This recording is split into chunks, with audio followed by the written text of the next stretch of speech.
ছেলেটি এমন ভাবে শুয়েছিল যেন তাকে দেখে মনে হচ্ছিল ছেলেটি হয়তো মারা গিয়েছে।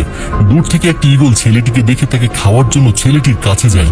যেমনই ঈগলটি ছেলেটিকে খেতে যাবে ঠিক তখনই তার জ্ঞান ফিরে আসে। মুহূর্তের মধ্যে ছেলেটি ঈগলটিকে ধরে নিচের দিকে ছুঁড়ে ফেলে। নিজেকে সেই পাথরের উপরে দেখে সে খুব ভয় পেয়ে যায় এবং সাহায্যের জন্য জোরে জোরে চিৎকার করতে থাকে।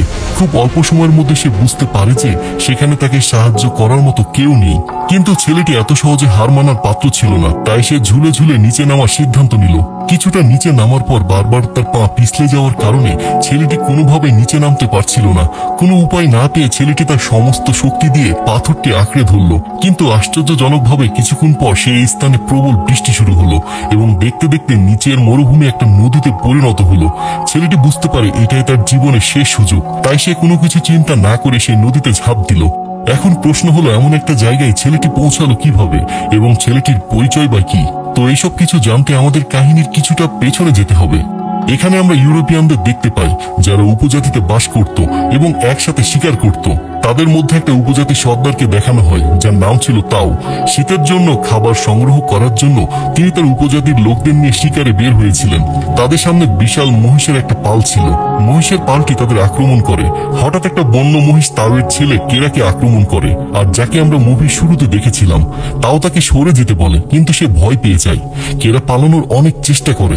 বন্য মহিষটি তাকে তার শিং দিয়ে আঘাত করে এবং একটা খাদের দিকে ছুটে যায়। কেরার পিতা তাও এই দৃশ্য দেখতে পান। তিনি তার ছেলেকে বাঁচানোর জন্য মহিষের উপরে বর্ষা ছুঁড়ে মারেন। যদিও বর্ষাটি মহিষের গায়ে লাগে, কিন্তু ততক্ষণে মহিষটি কেরাকে খাদের কিনারার দিকে ছুঁড়ে ফেলেছিল। কেরা খাদের মাঝখানে একটা পাথর আঁকড়ে ধরেছিল।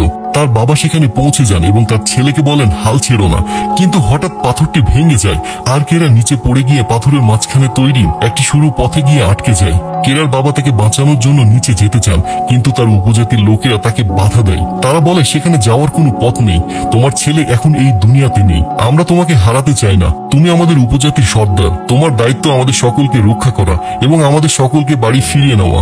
তাওকে তাদের কথা মানতে হয়, কিন্তু তিনি সারাদিন সারা রাত শিলার কিনারায় বসে তার ছেলেকে ডাকতে থাকেন।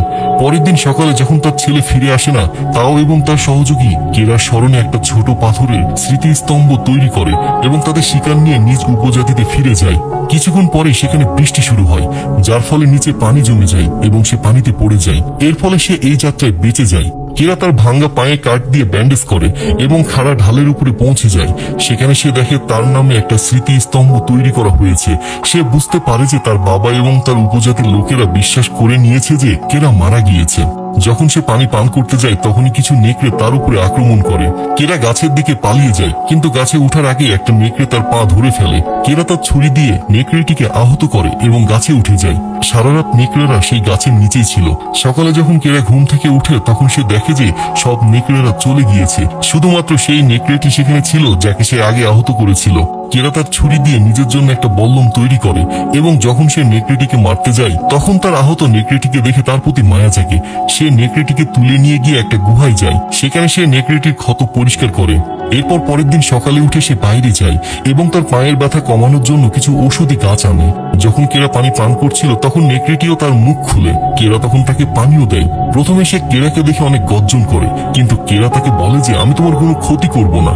নেকড়েটি পানি পান করে আর নিজের প্রাণ বাঁচানোর জন্য কেরা যা খাচ্ছিল সেগুলো নেকড়েটিকে সে দেয়।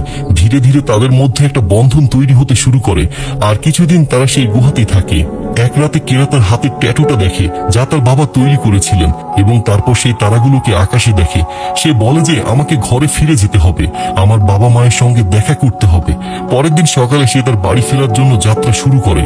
সে নেকড়েকে বলে যে তুমি তোমার বাড়ি চলে যাও, বরফ পড়ার আগেই আমাকে আমার বাড়ি পৌঁছে যেতে হবে। কিন্তু কেরা দেখে যে নেকড়েটি তার পিছু নিচ্ছে।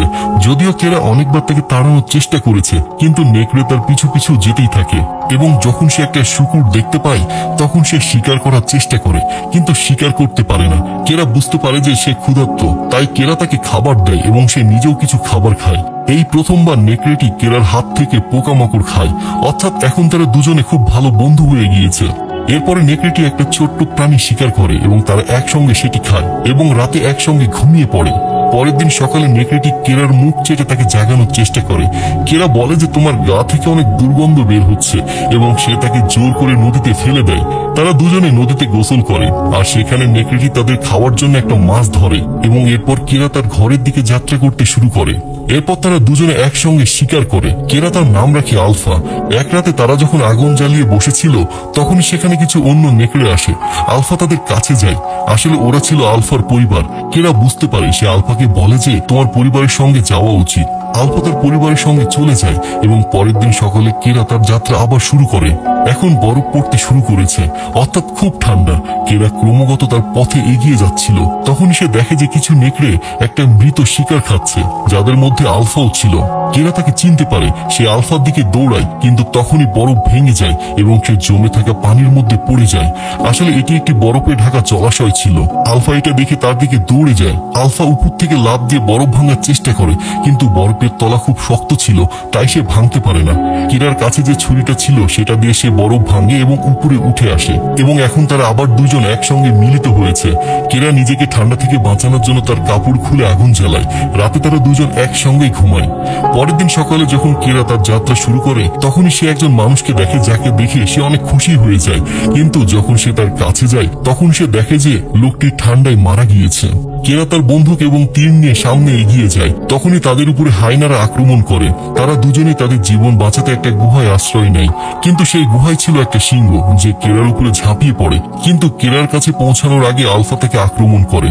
আলফা এবং সিংহ যখন লড়াই করছিল তখন কেরা তার ধনুক তীর দিয়ে সেই সিংহটিকে মেরে ফেলে। এরপর কেরা আলফার ক্ষতস্থানে ওষুধ লাগায় এবং বলে যে আমি তোমাকে সারা জীবন আমার সঙ্গে রাখবো।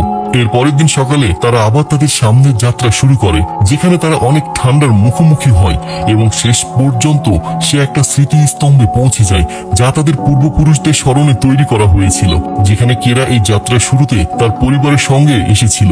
এটা দেখে সে খুব খুশি হয়ে যায়, কারণ তার পথ একদম সঠিক ছিল এবং তার বাড়ি খুব একটা বেশি দূরে নয়। তারা বরফ ঠান্ডায় ক্রমাগত এগিয়ে যেতে থাকে, কিন্তু এখানে আলফা আহত হওয়ার কারণে সেখানেই পড়ে যায়। কেরা তাকে তার কোলে তুলে নেয় এবং ক্রমাগত এগিয়ে যেতে শুরু করে। কয়েক ঘন্টা ভ্রমণের পর সে তার পরিবারকে দেখতে পায় এবং আলফাকে নিয়ে সে তাদের কাছে পৌঁছে যায়। যখনই সবাই তার কোলে আলফাকে দেখে তখন তারা অবাক হয়, কারণ এই প্রথম কোনো মানুষ একটা জীবন্ত নেকড়েকে তাদের পরিবারের কাছে নিয়ে এসেছে। কেরা তার বাবাকে বলে যে আলফাকে বাঁচান এবং তারপরে সে অজ্ঞান হয়ে যায়। যখন কেরার জ্ঞান ফিরে আসে তখন সে তার ঘরের ভেতরে থাকে। আলফাও তার কাছে আহত অবস্থায় শুয়েছিল। তখনই সেখানে একজন মহিলা আলফার একটি ছোট্ট বাচ্চাকে তুলে নেয় এবং বলে যে আমাদের পরিবারে তোমাকে স্বাগত। আসলে কেরা জানতো না যে আলফা গর্ভবতী ছিল, আলফার বাচ্চা হয়েছে। কয়েকদিন পর তারা দুজনেই সুস্থ হয়ে যায়। তারা একসাথে বসে থাকে, সেখানে আলফার বাচ্চারাও থাকে। এই গল্পটি আমাদের শিক্ষা দেয় যে যাদের হৃদয়ে দয়া, ভালোবাসা এবং বিশ্বাস আছে তারা কেবল মানুষেরই নয়, বরং যে কারো হৃদয় জয় করতে পারে এবং কঠিন থেকে কঠিনতম পরিস্থিতির মুখোমুখি হতে পারে, যেমনটা কেরার হৃদয় ছিল। সে দয়া করে আলফার জীবন বাঁচিয়েছিল, ভালোবাসা দিয়ে তার সঙ্গে বন্ধুত্ব করেছিল এবং বিশ্বাসের সঙ্গে সে তার বাড়ি পৌঁছে গিয়েছিল। অপরদিকে যাদের হৃদয়ে ঘৃণা রয়েছে তারা কেবল শত্রু তৈরি করে এবং এই পৃথিবীকে ধ্বংসের দিকে এগিয়ে নিয়ে যায়। তো আজকের মুভির গল্প যদি আপনাদের ভালো লেগে থাকে তাহলে অন্যদেরকে ভিডিওটি দেখানোর জন্য অবশ্যই ভিডিওটি শেয়ার করুন। এতক্ষণ সময় ধরে আজকের এই ভিডিওটি দেখার জন্য আপনাকে অসংখ্য ধন্যবাদ। ভালো থাকুন, সুস্থ থাকুন।